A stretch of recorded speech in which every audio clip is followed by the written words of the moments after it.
दोस्तों, आप हैं अपने ही channel plant care and tips पर और ये हैं आपके सामने कुछ पौधे जो बारिश का आनंद ले रहे हैं। तो बारिश का पानी जहाँ एक तरफ पौधों के लिए बहुत ही लाभदायक होता है, क्योंकि उसमें बहुत सारे मिनरल्स और न्यूट्रिएंट्स होते हैं जो कि पौधों के लिए बहुत ही यूज़फुल होते हैं। लेकिन जैसा कि कहा जाता है, हर एक अच्छी चीज़ चाहे वो कितनी भी अच्छी हो, अगर उसकी अति हो जाएगी तो वो नुकसान ही करेगी। तो यही यहाँ भी होता है। तो बारिश का पानी भी अगर बहुत ज़्यादा एक्सेस मात्रा में पौधों को मिल जाए तो वो भी उनके लिए हानिकारक होता है।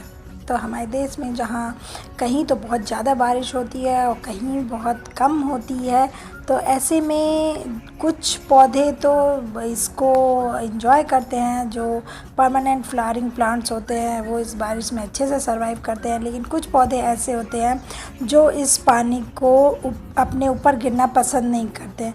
वो इस मौसम को तो एंजॉय करते हैं, ह्यूमिडिटी भी उन्हें अच्छी लगती, लेकिन उनकी जड़ों में पानी इकट्ठा हो, उनके ऊपर पानी गिरे, ये उनको पसंद नहीं है।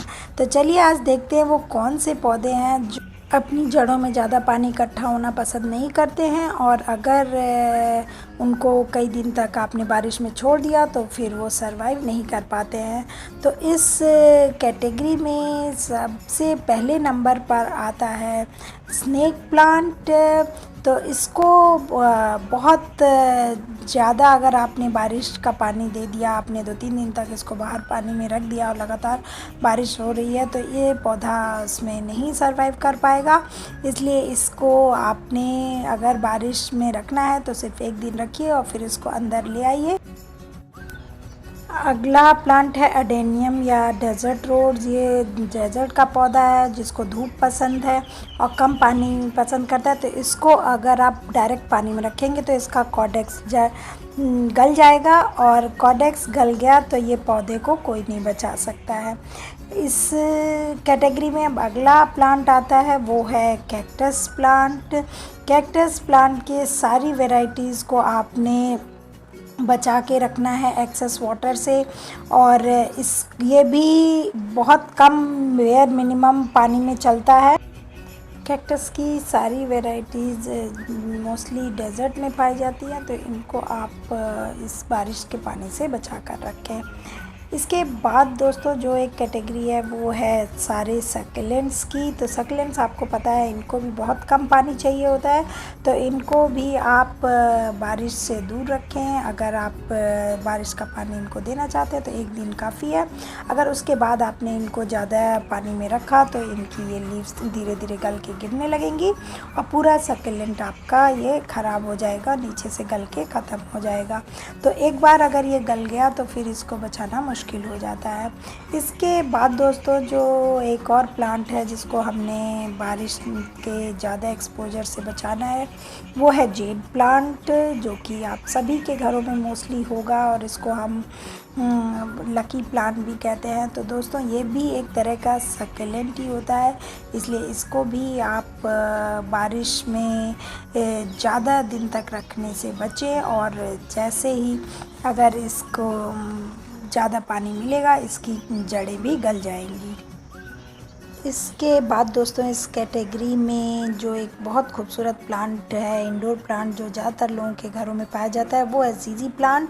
और दोस्तों ये प्लांट भी बहुत अच्छे से ब्राइट इनडायरेक्ट लाइट में चलता है, लेकिन अगर आपने इसको बहुत ज़्यादा पानी दे दिया, बहुत ज़्यादा आपने इसको रेन में 3-4 दिन के लिए रख दिया बाहर, तो ये एक्सेस वाटर रिटेनिंग की वजह से इसकी रूट्स रॉट हो जाएंगी और ये नहीं सरवाइव कर पाएगा। तो इसको भी आपने तुरंत शेड में कर लेना है।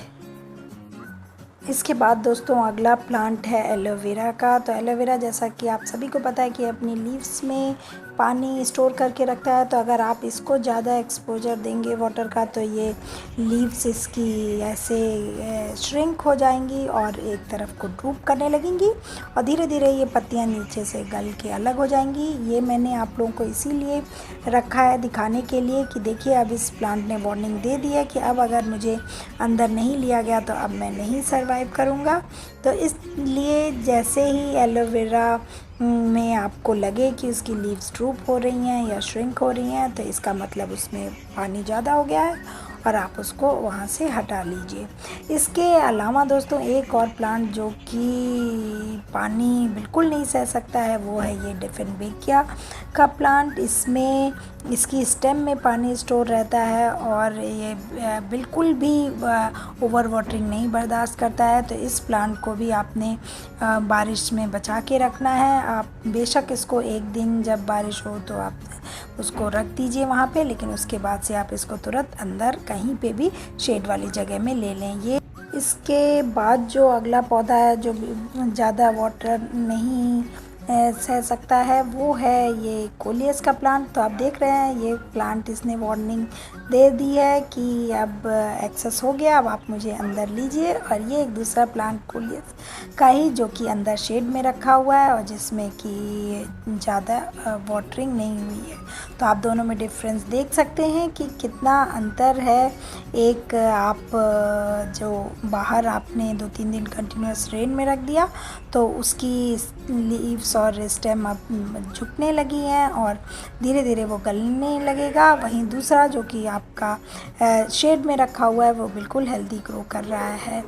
तो दोस्तों इसके बाद अब चलते हैं कुछ फ्लावरिंग प्लांट्स जो इस सीज़न के हैं और कुछ जो विंटर के भी हैं अभी लगे हुए हैं। तो उनमें अगर एक्सेस वाटर हो जाए तो देखते हैं कि क्या होता है। तो इसमें पहला आता है पोर्चुलिका जो कि आप सभी के घरों में इस समय बहुत अच्छे से फ्लावरिंग कर रहा है। तो अगर इसमें भी इस समय ज़्यादा वाटरिंग हो गई और ये ज़्यादा पानी में रह गया तो इसमें फ्लावरिंग तो कम हो ही जाएगी, साथ ही साथ इसकी स्टेम्स भी गलने लगेंगी। तो इसको भी ज़्यादा पानी से बचाइए। और उसके बाद एक प्लांट है दोस्तों गजानिया जो कि विंटर से अभी तक अगर आपने उसको समर में बचा लिया तो बस 1 महीने और ये रेनी सीज़न बचा लीजिए।